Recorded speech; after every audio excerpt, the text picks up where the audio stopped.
Estudiaremos la filosofía del derecho de Hegel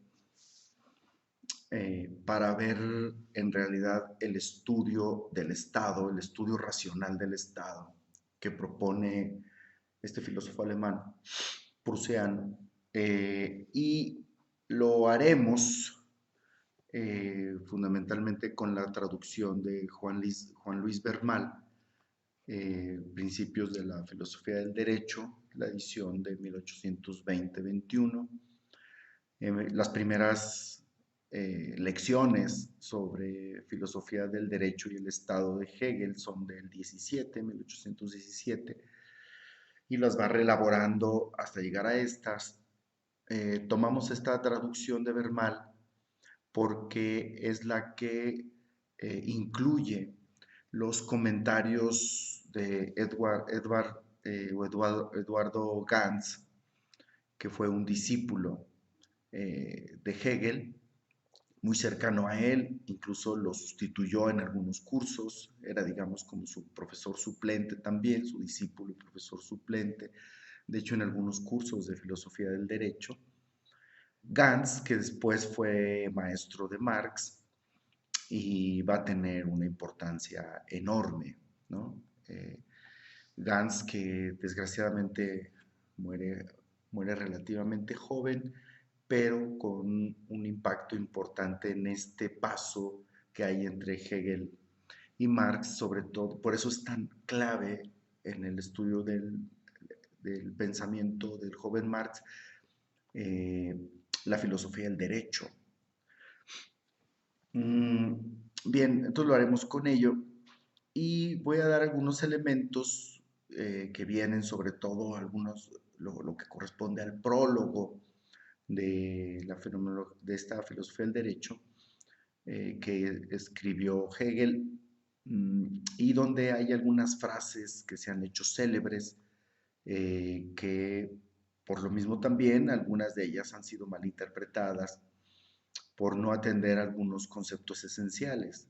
En el prólogo de la filosofía del derecho es donde viene aquella sentencia que se hizo célebre, donde dice que todo lo racional es real y todo lo real es racional.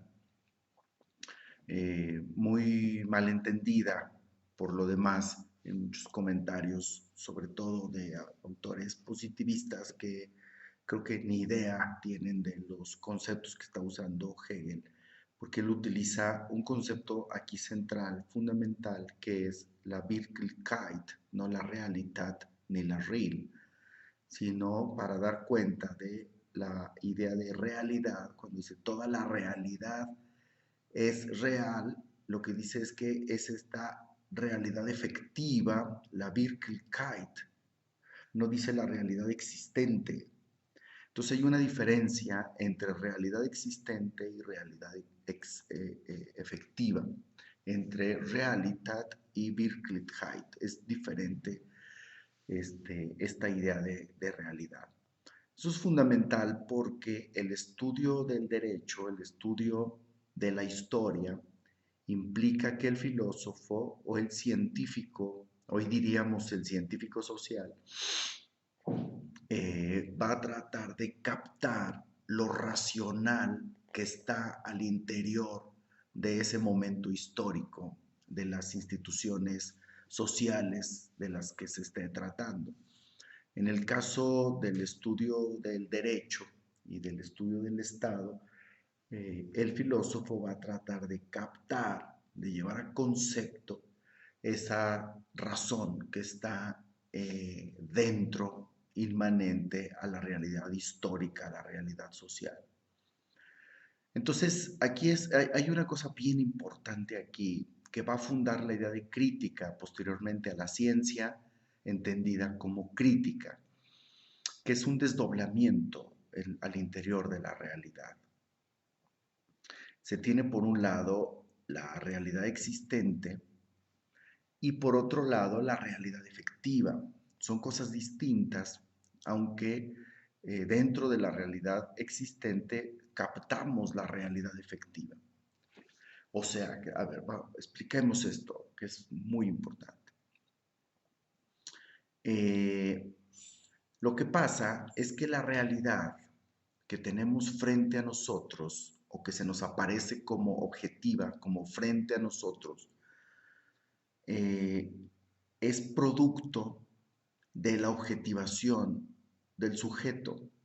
Esto es, cuando lo que hace Hegel es que estudia la conciencia como espíritu y el espíritu se exterioriza y se exterioriza objetivándose, y esa objetivación de toda la acción humana se convierte en espíritu objetivado, en espíritu objetivo. Ese espíritu objetivo es lo que vemos en las instituciones, eso lo vemos en las instituciones, en los conocimientos, en las ciudades, la manera en cómo construyen y forman la arquitectura de las ciudades, el arte que producen los pueblos, las formas de curar, etcétera. Toda su vida social concreta es producto de la objetivación a través de la acción humana. Es como acción humana que se concretiza en esas instituciones y que nos aparecen posteriormente como realidad frente a nosotros, como realidad objetiva.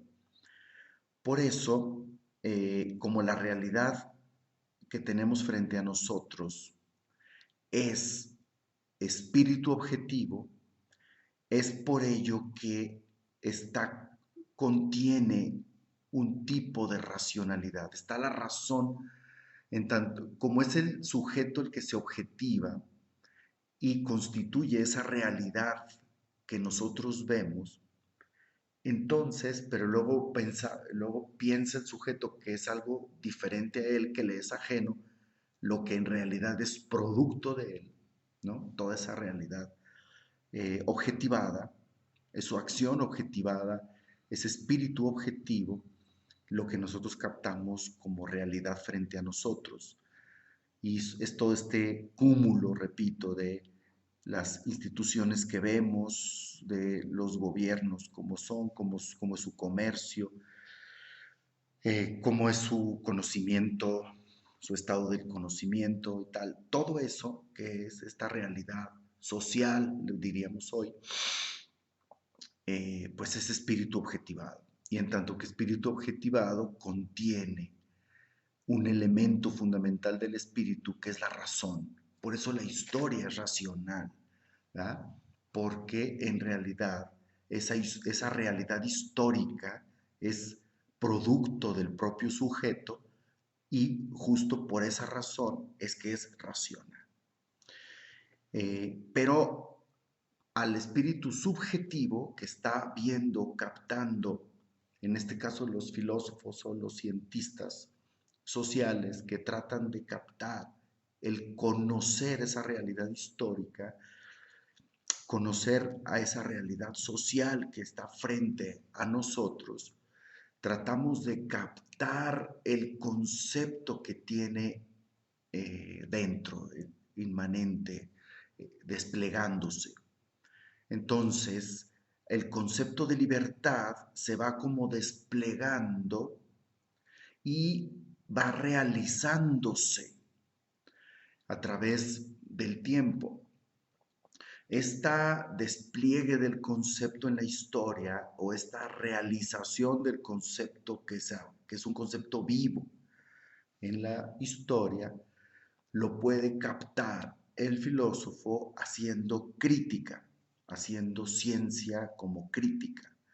Porque la crítica consiste justamente en develar, traer a la luz eso esencial que está en los acontecimientos históricos, en donde su fenómeno, lo que nos aparece de esos fenómenos históricos, lo que nos aparece son un montón de eventos contingentes, aparentemente inconexos, y lo que hace el elemento de la crítica es que penetra la realidad histórica y trae a la luz esos elementos y dimensiones racionales de la historia. Esto es, el estado actual del desenvolvimiento del concepto de libertad y del concepto de Estado, y es lo que hace lo que vamos a ver justamente en la filosofía del derecho.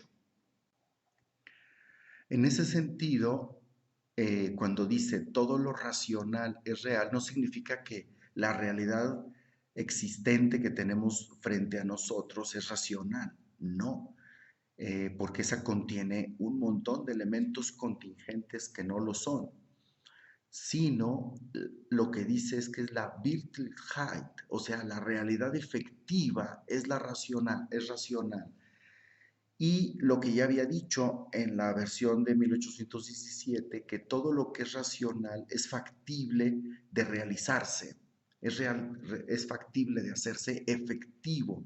Esto es una razón que se vuelve efectiva, es un concepto que se realiza y se hace concreto, se hace vida en las acciones humanas concretas.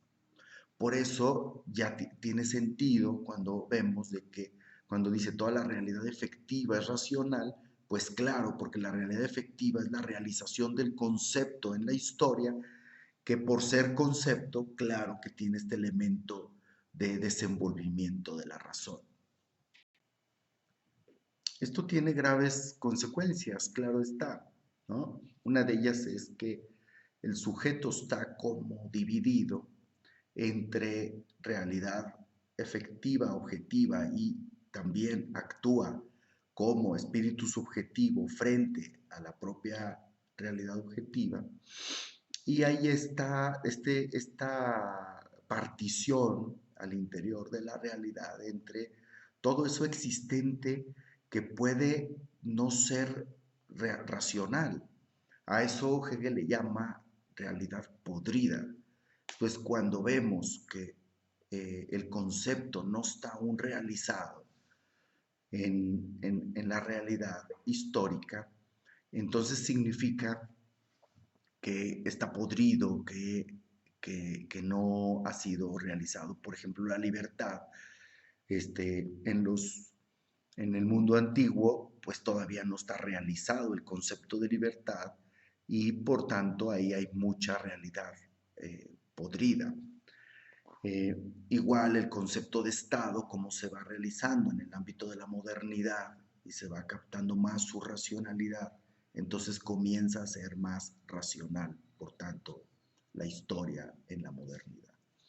Esa es como la idea de Hegel de este sujeto como dividido, ¿no?, que tenemos, que algunos han traducido luego en el ámbito de la crítica de la ciencia social más contemporánea, la diferencia entre realidad empírica y realidad esencial, ¿no? Y en el caso del marxismo eso después va a ser fundamental cuando va a concebir el elemento central de la realidad esencial del hombre, el concepto de hombre en su antropología, que se distingue de la realidad empírica del hombre que tenemos frente a nosotros en estos años justamente. Y la conciliación, cuando la realidad existente o realidad empírica se hace idéntica a su concepto, entonces eso ya es el ámbito de la conciliación, es lo que Hegel va a entender por espíritu absoluto, ¿no?, cuando ya tenemos el saber y sabemos además el concepto, ¿verdad?, cuando ya hay una identidad y ya no hay desdoblamiento, que es pues la superación del dualismo, ¿no?, de esta vida dual por el sujeto dividido que tenemos y podemos ir acercándonos a su conciliación.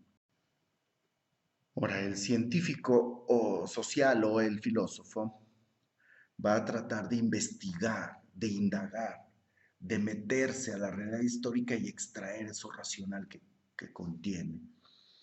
Y dice, voy a hacer una cita en el prólogo, de Hegel, que dice a la letra: el saber debe, por lo tanto, investigar y aprender conceptualmente esa razón real presente en ella, que es su esencia y su ley inmanente, es decir, no las configuraciones y contingencias que se muestran en la superficie, sino su armonía eterna.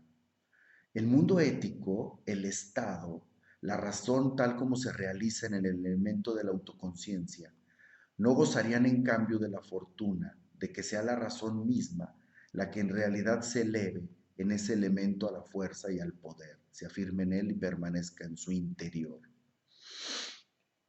El universo espiritual estaría, por el contrario, abandonado a la contingencia y a la arbitrariedad, abandonado de Dios, con lo que para este ateísmo del mundo ético lo verdadero se encuentra fuera de él, pero como al mismo tiempo debe ser también razón, permanece solo como un problema.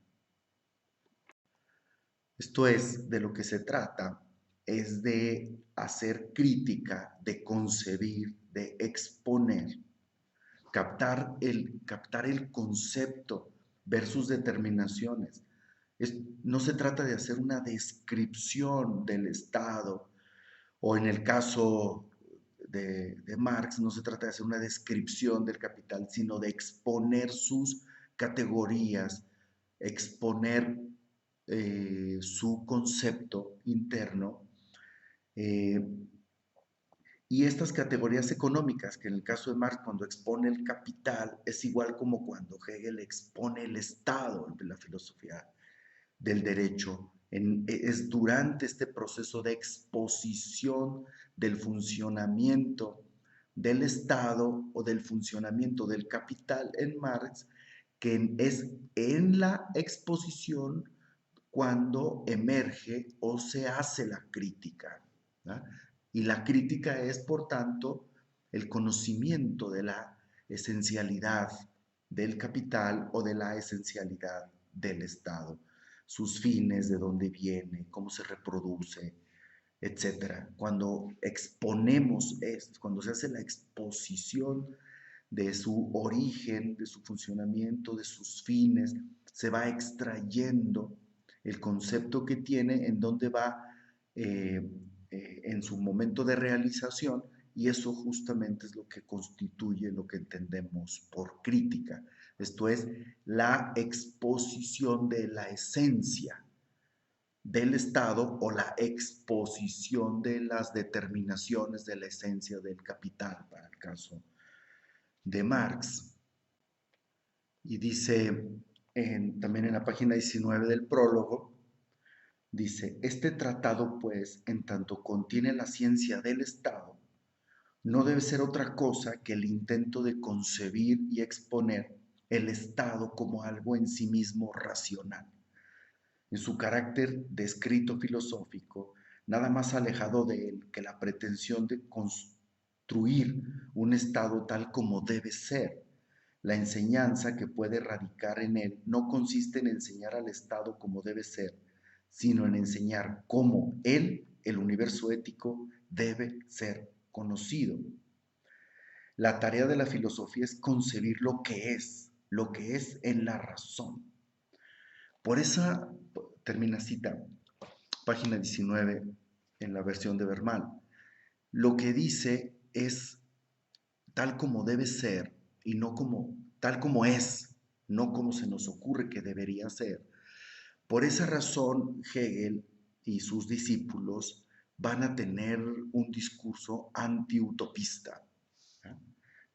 No van a ser, siempre van a tratar de captar lo racional efectivo, la realidad efectiva, y no el deseo de cómo quisieran que fueran las cosas, ¿no? Es un discurso antiutópico.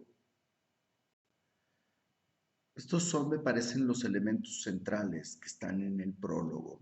Un prólogo denso, pero muy interesante y ampliamente comentado, ¿no? Que es esta idea de la racionalidad en la realidad histórica, y cómo eso genera una identidad entre realidad efectiva y razón. Y luego el método especulativo del filósofo que trata de aprender el concepto que está en la realidad efectiva, y eso justamente como ejercicio de la crítica, y eso lo hace a través de un método de exposición, que es el método crítico de Hegel, que lo va a tomar tal cual Marx en la crítica, pero ya no del Estado, sino de la economía política, de ver esa voluntad que se exterioriza. Y en esa voluntad que se exterioriza va viendo la vida de la razón ahí. Muy pegado la filosofía del derecho a el estudio mismo de la razón que ya hizo Hegel en una crítica a la metafísica tradicional, que es justamente su ciencia de la lógica, que va exponiendo las categorías, ¿no? Que luego las va a ver cómo se manifiesta esta vida de la razón, del espíritu, va a ver cómo se observa en el ámbito del derecho. Entonces, bueno, básicamente ese es el objetivo de la filosofía del derecho, que es, podríamos decir, la exposición crítica del Estado, la ciencia del Estado, pero desde la razón y no desde las meras reglas del entendimiento de la lógica formal que conocemos, sino de la razón. Bien, esos son los elementos centrales del prólogo.